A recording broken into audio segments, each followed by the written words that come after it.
By the time Dave Chase turned 40, 10 of his friends, all around his own age, had died due to health problems. There was one in particular that hit him the hardest. This was a friend who had a pretty similar, career trajectory, had worked hard, done the right things, had had some success, and she got cancer. And really, at every step of the way, the system failed. A successful hospital revenue cycle consultant at the time, Chase knew that he had to rethink his career and reason for being. Hello, everyone. I'm Chitra Ragavan, and this is When It Mattered.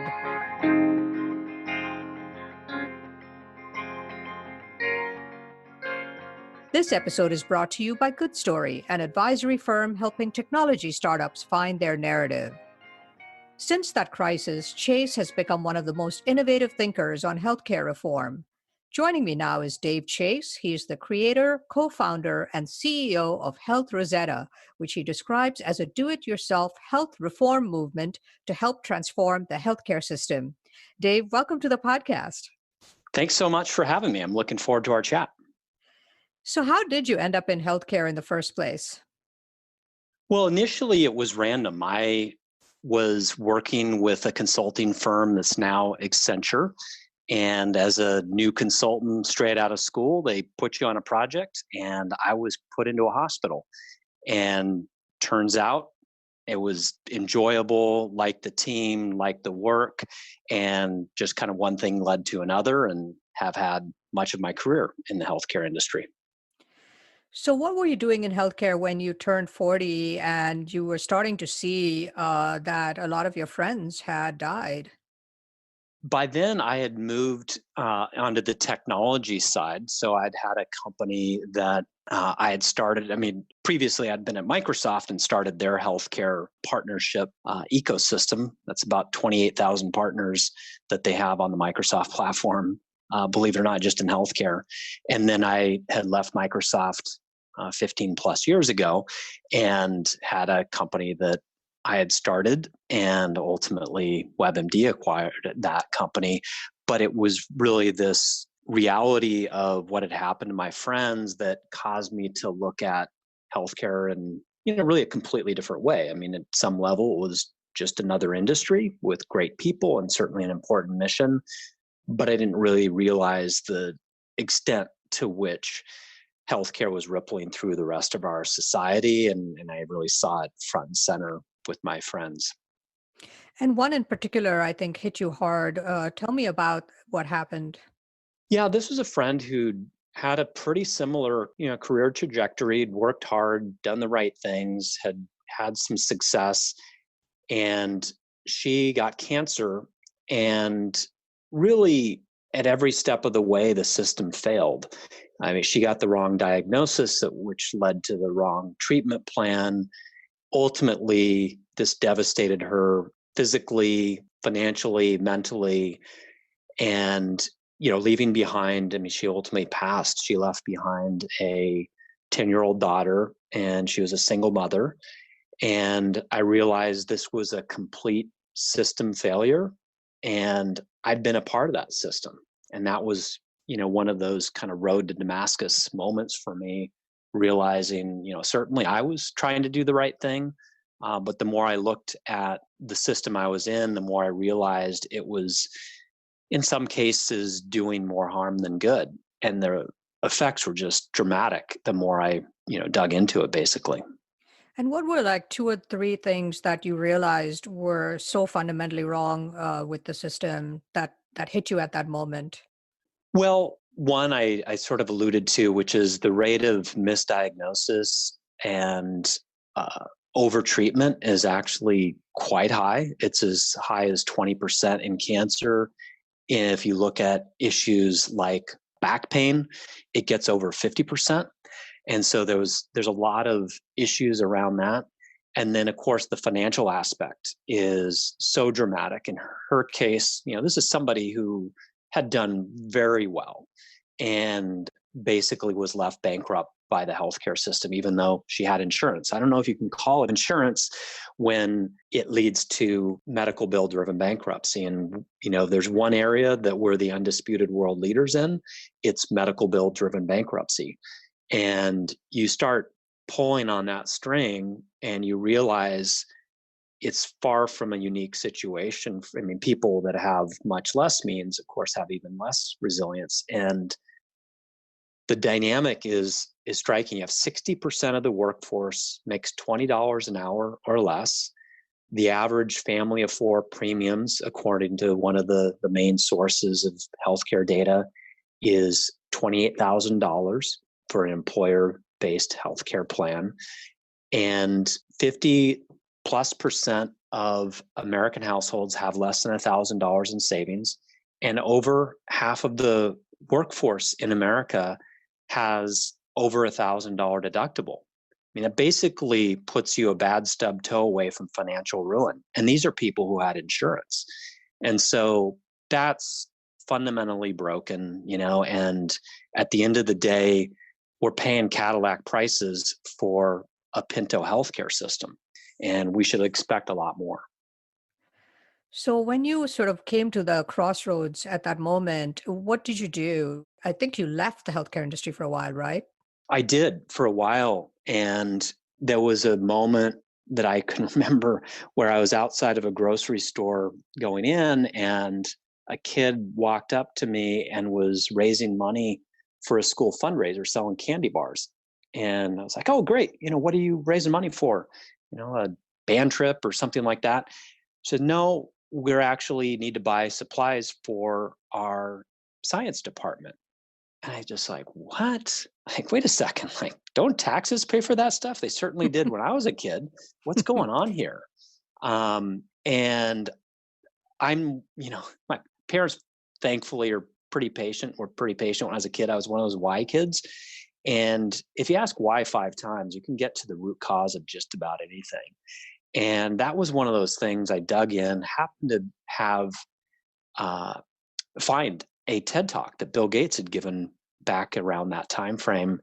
And it was essentially around how state budgets had just devastated education, specifically healthcare, had devastated the state budgets.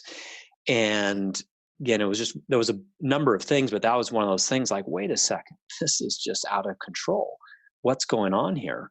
And so that was really, it just kind of put me on this journey, seeing the problems, but I'm also one that is, at least a glass half full. Sometimes I'm a glass is 1/16 full kind of person. I'm like, surely there's people who've figured this out and have solved this problem. And so that put me on a scavenger hunt around the country that fortunately led to some good stuff that, we can talk about in terms of the solutions out there.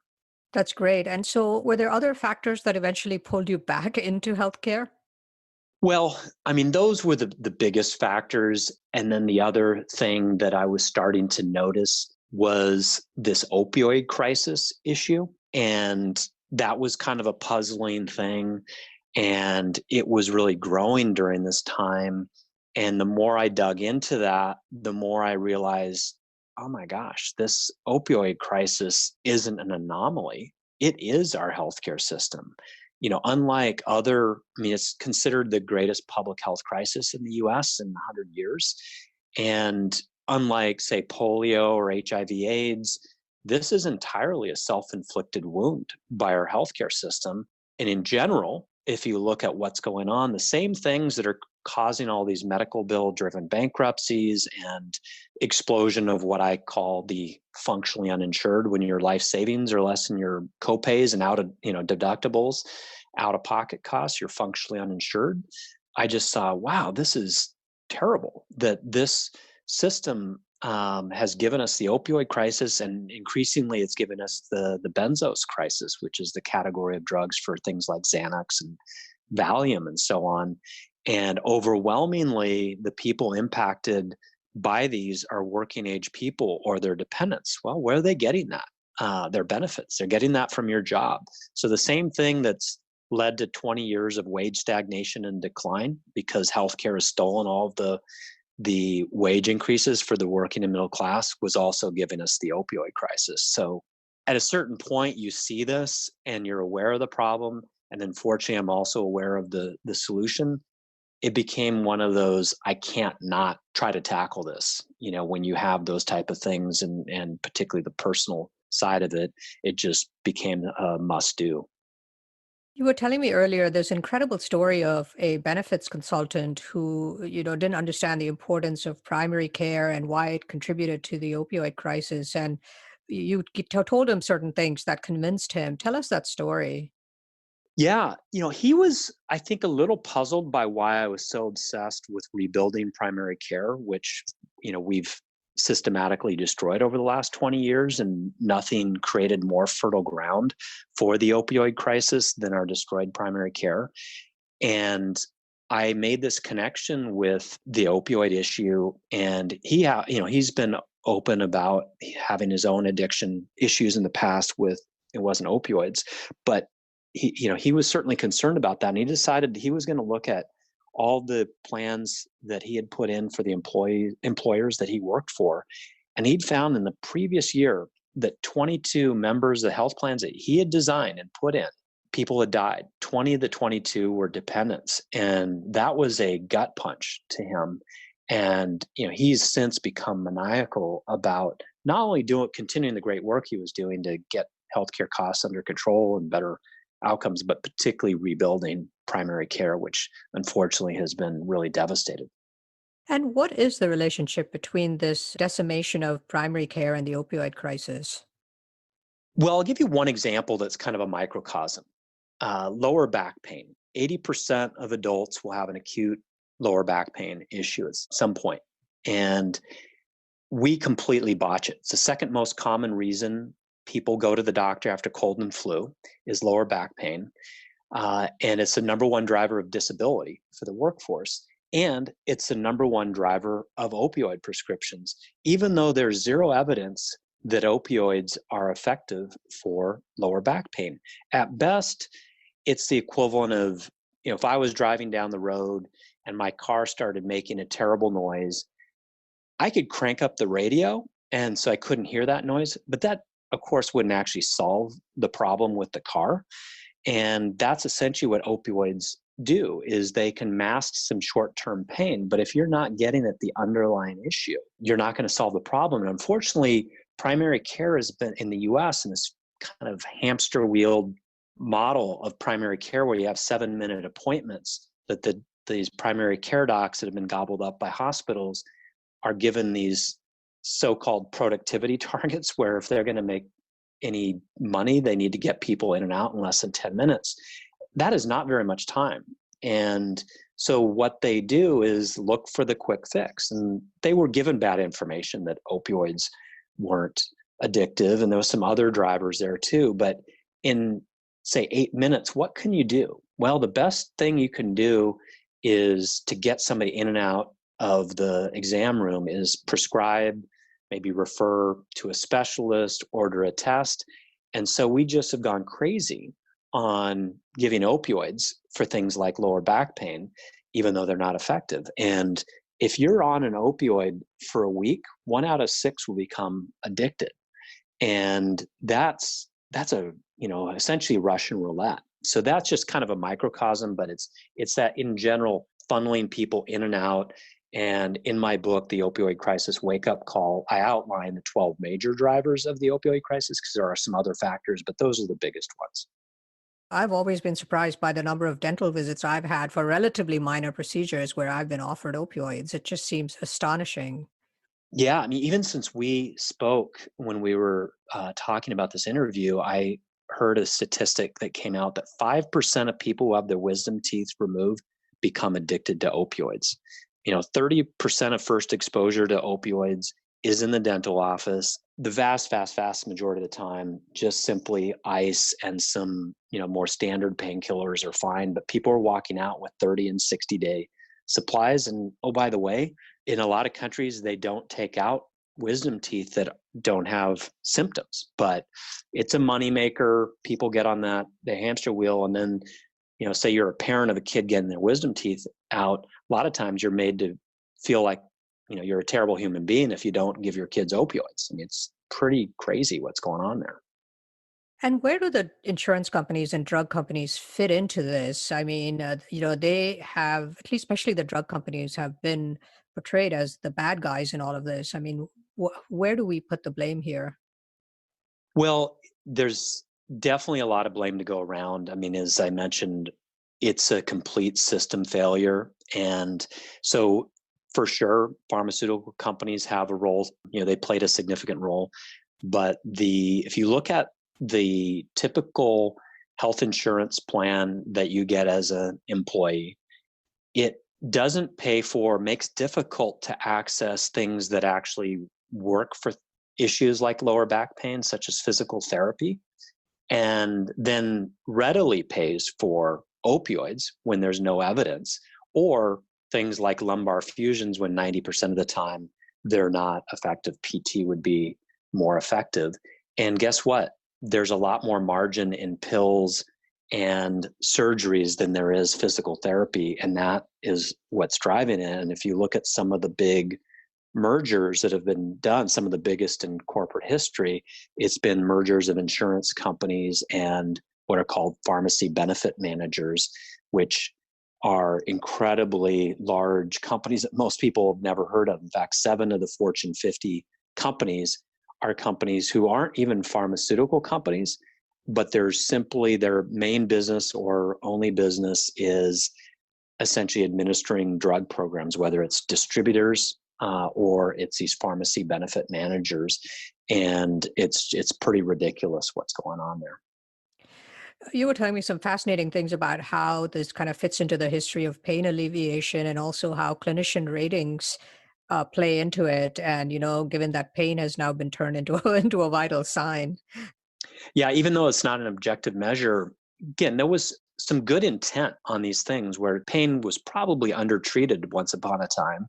And then it became a fifth vital sign, and it became a part of the accreditation process by this organization called the Joint Commission, where they were essentially strongly advised that it was there. And then you had the patient satisfaction surveys that also been put in, which again, that sounds like a good idea in theory.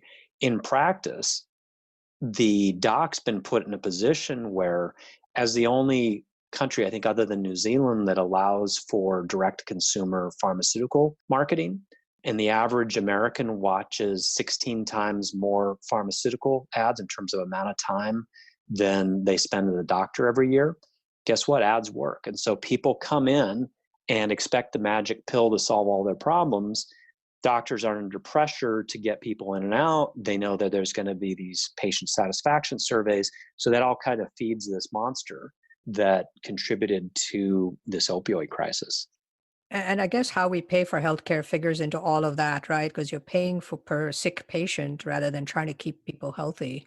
Yep, exactly. And there's a story of, in ancient China, the way they paid for healthcare or doctors was they only got paid when their patients were healthy. And I mean, that's a little extreme, but I think we're really the opposite. The more they do to you, the more they can bill, and it creates a lot of perverse incentives.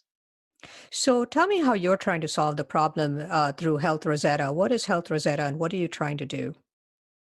Yeah, the way I tend to describe it is by way of analogy, because some people are not healthcare experts, but they've heard of things like LEED certified buildings that has really transformed the built environment over the last 20 years or so.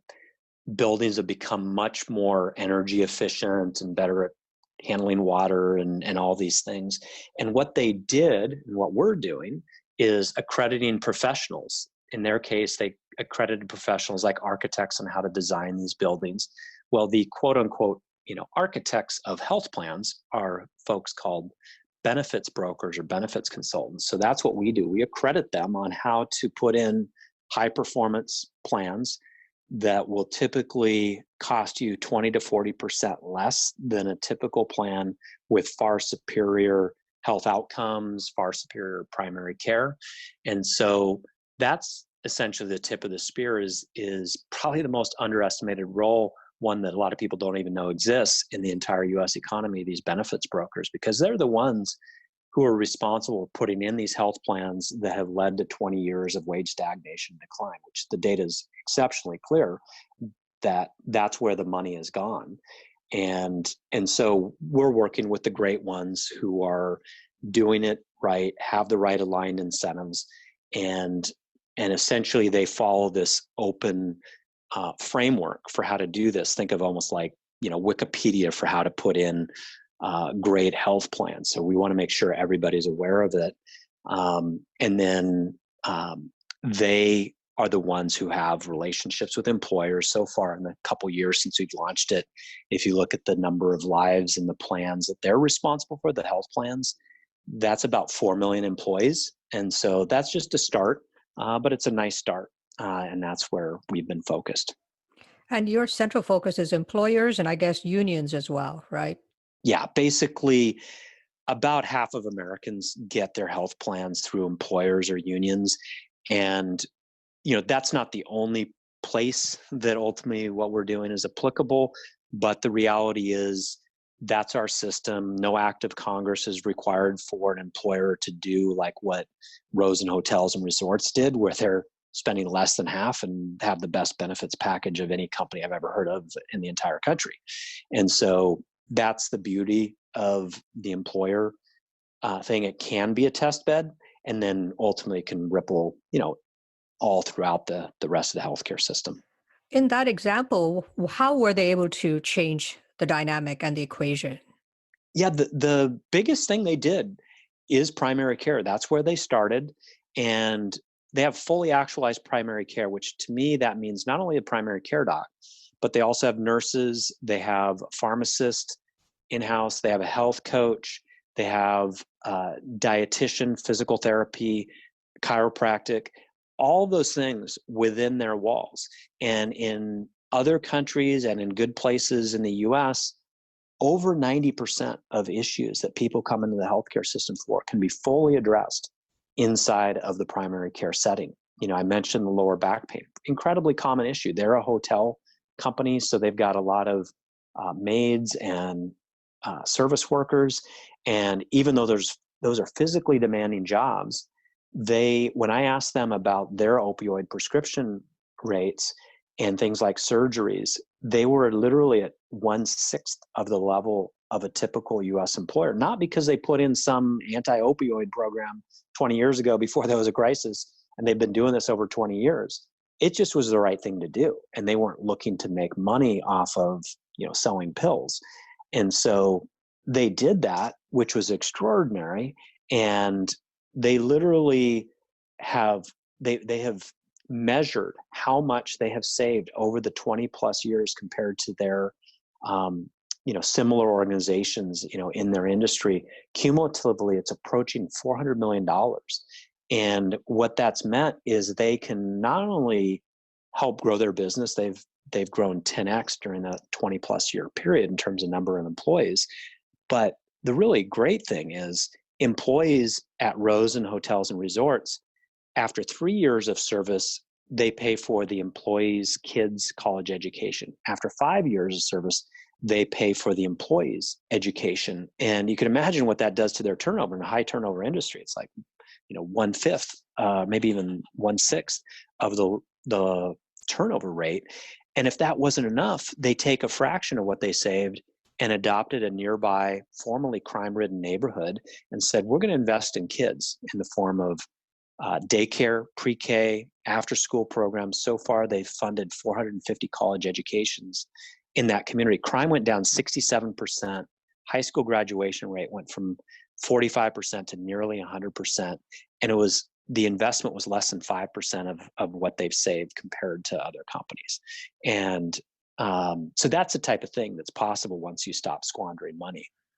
That's just those numbers are extraordinary. And it's one example, and yet you have a system all around that is so corrosive, and how much of that do you think is because of the impact of lobbying and uh, can the system ever really change wholesale?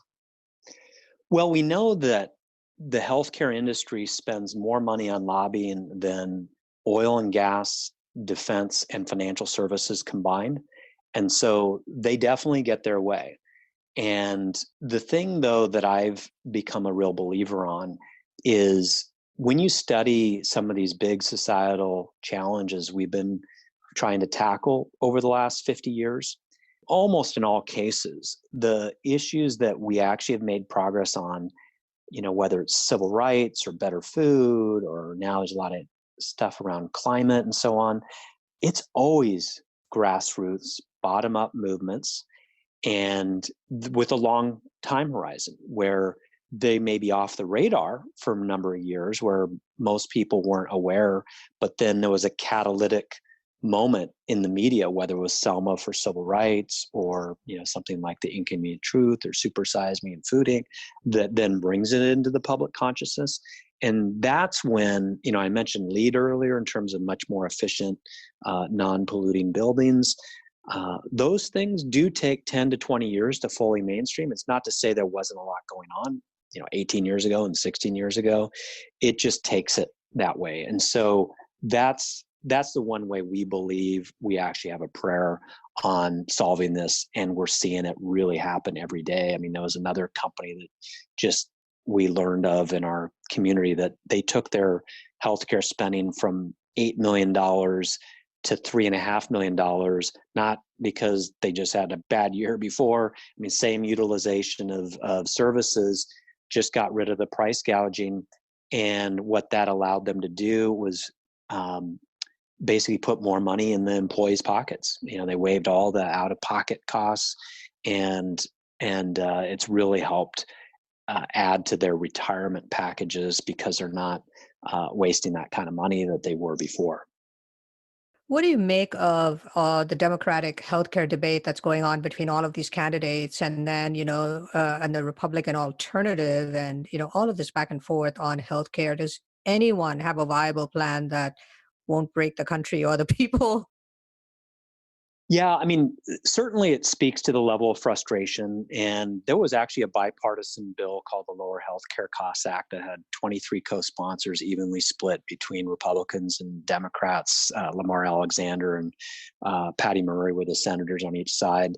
And it was making a lot of headway and was, would have been the biggest legislation, certainly since the ACA, probably bigger, but it got squashed.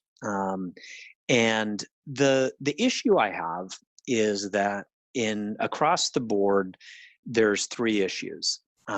There is, in terms of why our healthcare system performs so poorly. There is what we call pricing failure, the fact that there's no correlation between what you spend and the quality of healthcare you receive, administrative bloat, and overtreatment. And if you look at both our private and our publicly paid systems, they're both have big problems. Maybe Medicare is slightly better on pricing failure, but is worse on overtreatment. And so I don't see them because they want to solve things in a one fell swoop. They tend to just double down on the existing system and just do derivatives.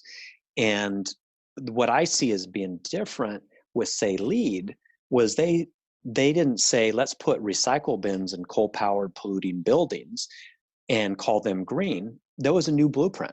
And the new blueprint rose over time. The old waned over time. And that's what I'd like to see more of.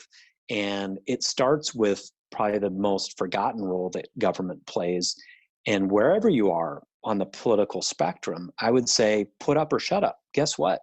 We have an employer-based healthcare system. So you have a conservative plan, do that with your employees and show us how that works. You have a progressive plan, do that with your employees, show us how it works. There's 22 million public sector workers. It's a heck of a test bed, and we often forget that. And so that's my main thing is let's not just do these little derivatives. They just don't work. Again, going back to the opioid crisis, where there has been very broad bipartisan support. There's some good things in there, but largely they've just squeezed the metaphorical water balloon rather than getting at the root cause, like the things I mentioned, primary care as being one of the key planks. Because there are places that have solved it both upstream, like the Rosen Hotel's example, where they stop addiction before it starts, or like Plumas County in northern rural California, where they had 4 times the state average of opioid overdose deaths, the highest in their state. And last I checked with them, they were almost 3 years running without one opioid overdose death. So my message is find what works and then puzzle over how to replicate that rather than just do these ivory tower things that are derivatives. That we've had both parties in full control, and I don't think anybody believes the healthcare problem has been solved. Is it true that the US is the only developed country in the world that doesn't have universal health care or some form of national health insurance? And A, what does that say about us as a government and as a society? And B, is that okay to not have that? It is true. I mean, there's many different flavors. Some have regulated private companies. Some have, the single payer, and even in some cases, they have employed docs. I mean, we kind of have every flavor in this country. We actually have, nationalized, and even the doctors and nurses are employees, at the Defense Department and the VA and so on. And so, what it says to me, I mean, there's some accident of history that triggered this, going back to World War II when the employer-based healthcare system began. And, we are certainly a very big, diverse country. And it's logical to want to solve things at the national level. But I think we've sometimes missed the point that, for example, progressives will be fond of, say, the Swedish healthcare system or the British healthcare system, and then respond like it's a monolithic nationalized system, when actually reality is, take something like Sweden, it's governed and administered more at the equivalent of like a school district or fire district level, or a little bit bigger. And so they can really respond to what's going on there. And so that's where I think that ultimately right and left will meet, is the core of what we're doing is empowering community-owned health plans. And a community can be at a micro level, like a union or an employer, but ultimately you're starting to see it at a town level. And that's where the best outcomes in the world are in these community-owned health plans. And so that's where the right likes the fact that there's the local control and kind of local solution. The left likes the sort of social justice, social impact. Everybody likes getting rid of distant insurance bureaucracies. And so that's where I think Churchill had it right. You can count on Americans to do the right thing after they have tried everything else. And I think that's where we'll ultimately arrive, and where right will meet left. That's why we really believe in the community-owned health plans as the way, the two parties will go together. And I always remind people that when you let healthcare get politicized, that you're playing into the status quo, and really anything, whether it's climate or healthcare. If you want to protect the status quo, you politicize it. And the interesting thing I've found is sometimes there's ideas in healthcare that we call conservative or progressive. And what I found is some of the most conservative business owners are doing things that would be called progressive in terms of what they're doing in terms of their employee benefits. I mean, I gave one example: free healthcare and education. And then I know of a city around Seattle where the city manager and the assistant city manager former Obama administration members, and you look at their plan, and it would be called conservative in terms of its design principles. At the end of the day, neither one of them cares what you call them. They just want to have them work. And that's really where, in our movement, we really do have people across the political spectrum. They're just people who want to solve problems and not have political labels put on them. One last question on this political scene, and that is this deep wellspring of support that Democratic presidential candidate Bernie Sanders is getting. How much of that do you think is related to what you've so aptly described as people being one toe stub away from healthcare-related bankruptcies? Yeah. March 9th, 2016 was a pivotal day for me. That was the morning that I woke up and Bernie and Trump had won the Michigan primary. And it was like jarring. And I remember listening to an NPR interview with a Dartmouth economist, and the narrative was, oh, this must be about trade and immigration. And even though the Dartmouth economist said, no, actually, this wage stagnation decline, what I'm calling a 20-year long economic depression, was at least 95% healthcare created. He mentioned that, and they just skipped right over it. And so to me, that was, I view Bernie and Trump as the primal scream of the working and middle class.